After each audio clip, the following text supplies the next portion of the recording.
नमस्कार आप सभी लोगों को।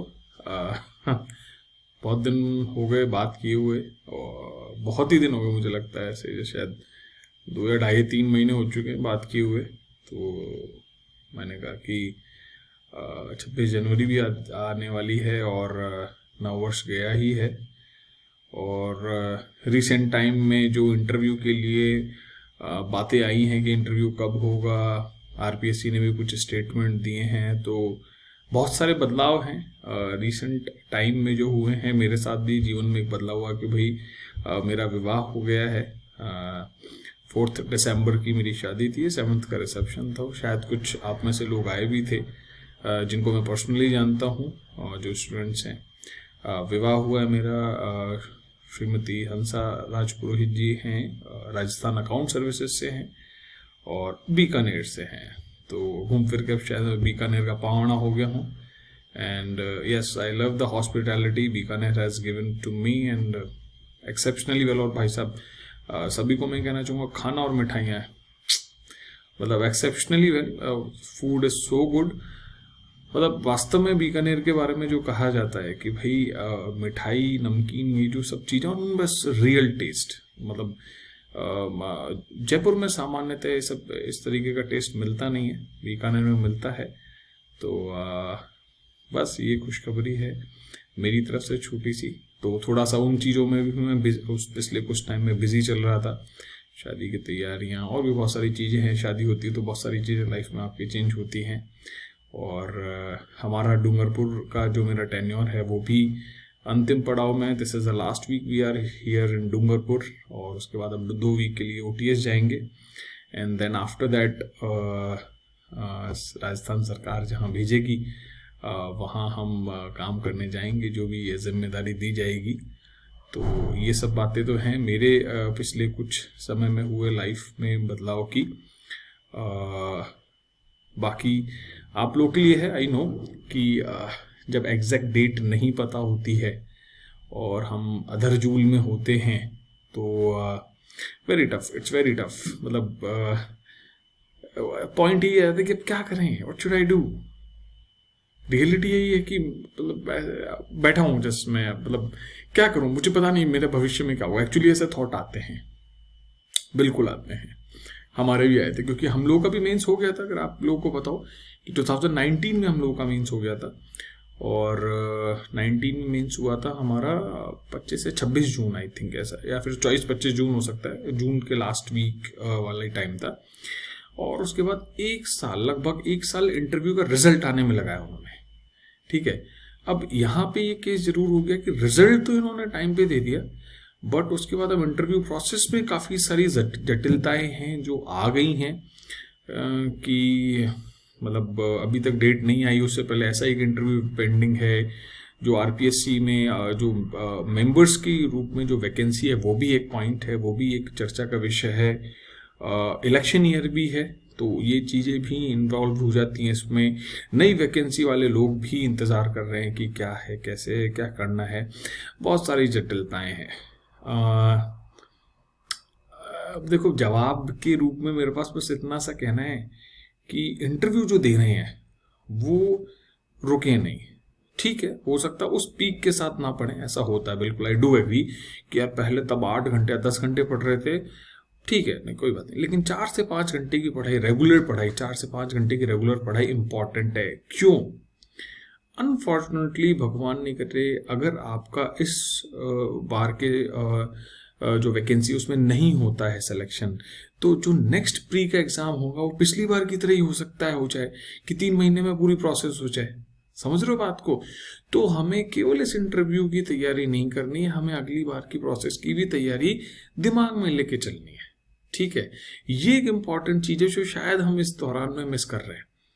मैं मेजॉरिटी जो इंटरव्यू देने वाले लोग हैं उनको समझाना चाहता हूँ, क्योंकि मेरे साथ में 2018 का जो बैच है उसमें कई लोगों ने जिन्होंने इंटरव्यू दिया था, जिनका फाइनल सिलेक्शन नहीं हुआ, वो प्री फेल कर गए। I know many of the people, that's why I am telling you this thing कि अगर आप इस बार इंटरव्यू दे रहे हैं तो आप इसलिए मत पढ़ो कि केवल इंटरव्यू देना है, आप इसलिए पढ़ो कि इन केस अगर इस बार इंटरव्यू में नहीं हुआ तो अगली बार प्री में 100% सिलेक्शन होना चाहिए। उस पे कोई रोक न लगे, बस इसका ध्यान रखना। ये बहुत इंटरेस्टिंग और इम्पॉर्टेंट चीज बता रहा हूं जो इन जनरल हम उस थॉट पे नहीं जा पाते, क्योंकि हम कभी कभी मिस कर देते हैं थोड़ी दूरदृष्टिता को। ये बस थोड़ी सी दूरदृष्टि। I am not being negative. देखो, हो सकता है कुछ लोग कहें सर आप नेगेटिव हो रहे हो, तो ठीक है, I am not being negative. अगर आप इसको पर्सपेक्टिव लो, we are discussing every single dimension of the thing. हो सकता है आप आरएस बनना चाहते हो तो आपको आरएस ना मिले, तो भी तो आप दोबारा पढ़ोगे ना यार, नहीं पढ़ोगे क्या बताओ? तो आप जब आप दोबारा पढ़ोगे, अल्टीमेटली टॉप 50 और टॉप 100 रैंक अगर आपकी नहीं आती है तो आपको, और जनरल की शायद 15 सीट्स हैं, general male, I am not sure but you can check. तो वो जो 15 सीट नहीं मिली, तो अगर भाई कुछ लोग आरपीएस से सेटिस्फाइड है, कुछ लोग अकाउंट से, सबके अपने सेटिस्फैक्शन है। मैं आप किसी इंडिविजुअल की बात नहीं कर रहा, मैं इन जनरल बात करता हूँ कि सबका टारगेट क्या होता है, राजस्थान एडमिनिस्ट्रेटिव सर्विस पाना होता है। तो अगर वो लेना है तो सीट्स लिमिटेड है, 40 या 50 सीट्स लेट्स से। उसके बाद जो लोग हैं वो दोबारा तैयारी करेंगे। तो दोबारा तैयारी करने में ऐसा नहीं हो कि आपका प्री नहीं हो। आई नो इस टाइम भी जो कई लोग तैयारी करने वाले थे उनका प्री नहीं हुआ। That is the point. तो फिर एक जो है ना लेकुना हो जाता है ना, बीच में गैप हो जाता है, वो बहुत बड़ा गैप होता है, वो गैप को भरना आसान नहीं होता। ठीक है, तो प्लीज उस गैप का ध्यान रखें। सेकंड थिंग, अब मैं बात करूंगा जो इस बार की वैकेंसी का वेट कर रहे हैं। फ्रेंकली स्पीकिंग मुझे नहीं लगता जून से पहले नई वैकेंसी आ जाएगी। जिस हिसाब से ट्रैक रिकॉर्ड है अभी तो यही लगता है, क्योंकि मतलब इंटरव्यू प्रोसेस ही, मतलब it will take at least 3 to 4 months मिनिमम। जनवरी एंड है, फरवरी, मार्च, अप्रैल, मई, जून। ठीक है, तो इन जनरल जून से पहले it's very tough, very very tough. May भी हो सकता है कि जून या जुलाई में नोटिफिकेशन आ जाए, हो सकता है अक्टूबर में एग्जाम करा दे प्री का। मेंस का एग्जाम इस साल नहीं होगा जहां तक मेरी समझ कहती है। जो मुझे दिख रहा है उस हिसाब से तो मेंस का एग्जाम नई वैकेंसी का इम्पॉसिबल ही लगता है। कोई बहुत ही जल्दी एकदम से तुरंत फुरत में प्रोसेस हो जाए तो that's a different thing, but एक जनरल जो मेरा आइडिया है उस हिसाब से मेंस का एग्जाम नई वैकेंसी का इस 2023 में होना तो नहीं दिख रहा। प्री में भी हो सकता है लास्ट टाइम अक्टूबर में करा दिया जाए, क्योंकि आप वो भी समझो कोड ऑफ कंडक्ट, और जो ऑल दो आरपीएससी है कॉन्स्टिट्यूशनल बॉडी, लेकिन कोड ऑफ कंडक्ट लग जाता है, कोई सारी और भी बहुत सारी चीजें हैं, जितना आसान नहीं है। ठीक है, तो नई वैकेंसी निकाल के उसके पूरी प्रोसेस कर देना, इट विल बी टफ। तो आप लोग अपनी तैयारी प्री के हिसाब की तैयारी अच्छी रखो। मेंस को आप एक बार असाइड कर सकते हो, जो मेरी समझ कहती है। मैं और ये और साथ में डिस्क्लेमर है कि भाई मैं जो बात बोल रहा हूँ उसमें अपनी बुद्धि भी लगा के आपको काम करना है। केवल मेरी बात का ही 100% विश्वास नहीं लगाना, आपको भी अपने सराउंडिंग्स और जो एग्जाम की प्रोसेस है, एग्जाम में जो टाइम ड्यूरेशन है, इन सब चीजों को समझना है और उसके हिसाब से आपको काम करना है। तो नई वैकेंसी वाले भी तैयारी ना छोड़ें। This is the peak time, this is the most crucial time. People are not studying a lot. तो जो लोग इस टाइम पे बहुत अच्छी से तैयारी कर लेंगे, आप लोगों को पता है, many of you know that कि प्री उनका पिछली बार का क्यों नहीं हुआ, क्योंकि उन्हें टाइम बहुत कम मिला। अरे this is the time you prepare. जो लोग इस बार प्री देना चाहते हैं, दिस इज द टाइम। आप फिर बाद में नोटिफिकेशन के बाद कहोगे सर 2 ही महीने मिले। अरे यही तो कह रहा हूं, वो 2 महीने नहीं थे, यहाँ के 8 महीने भी तो थे। यहाँ के 8 महीने तो आपने यूटिलाइज नहीं किए, बाद के 2 महीने के लिए आप नाराजगी व्यक्त कर रहे हो। ये मतलब जो स्ट्रांग और स्मार्ट पीपल होते हैं उनका तरीका नहीं है, और आज की तारीख में जो स्मार्ट है उसी का सिलेक्शन होता है। तो ठीक है, बस मैं इतना सा कहूँगा। और साथ में चीज़ बस यही है कि डूंगरपुर जाने से पहले बस इतना कहूँगा, Dungarpur is a very beautiful place. कभी घूमने का मौका मिले तो ज़रूर घूमिए। बहुत साफ है, बहुत सुंदर है। खास बात यह है कि छोटा है लेकिन साफ बहुत है, एक्चुअली बहुत साफ है। स्पेशल चीज़ यहाँ पे क्या है, रात को लोग सफाई करते हैं।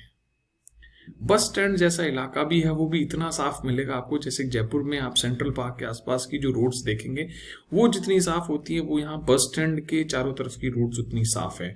तो आप बाकी सफाई का अंदाजा लगा सकते हो। ऑल्दो लोगों का कहना है कि ये सफाई भी पिछले 3-4 साल पहले बहुत ज़्यादा परफेक्ट हुआ करती थी, बट स्टिल अभी भी मेरे हिसाब से अदर डिस्ट्रिक्ट के मायने में डूंगरपुर बहुत साफ जगह है, छोटी जगह है, नेचर की ब्यूटी है। कुछ फोटोज आपने शायद अपलोड देखी हुई मेरी तरफ से, तो कभी मौका मिले तो डूंगरपुर जरूर घूमिएगा। मैंने तो इसको वैसे भी राजस्थान का यूरोप नाम दिया है, because the landscape, if you read novels of मतलब रेनेसा के टाइम पे या फिर यूरोपियन जो ब्रिटिश या यूरोपियन कंट्रीज़ की जो नॉवेल्स होते हैं उनमें आप चर्चा करोगे लैंडस्केप की, तो वहाँ का जो लैंडस्केप का एलिब्रेशन है इट ऑलमोस्ट मतलब सिमिलैरिटी है जो डूंगरपुर और बांसवाड़ा जैसी जो जगह है यहाँ का जो लैंडस्केप है वैसा ही है। छोटे छोटे पहाड़ियाँ हैं, घास है और मतलब जो मतलब जानवर है छोटे वो उनको चरते, तो इट लुक्स, और घर बहुत हेमलेट्स मतलब काइंड ऑफ छोटे छोटे घर हैं, बहुत सुंदर लगते हैं। तो I am lucky to be मतलब इसको ये कहूँगा कि मैं डूंगरपुर आया, आई वॉज लकी एनफ। लोग मतलब nobody could have imagined, I could have not imagined कि भाई डूंगरपुर इतना साफ सुंदर अच्छी जगह होगी। पीपल आर गुड, शांत हैं ज़्यादा, मतलब compared to other district of Rajasthan, there people are very calm, composed and they give you respect, that's all. तो कोई सवाल हो तो ज़रूर पूछिएगा। बाकी सभी को नमस्कार, शुभकामनाएं, शुभ रात्रि, जय हिंद, जय भारत।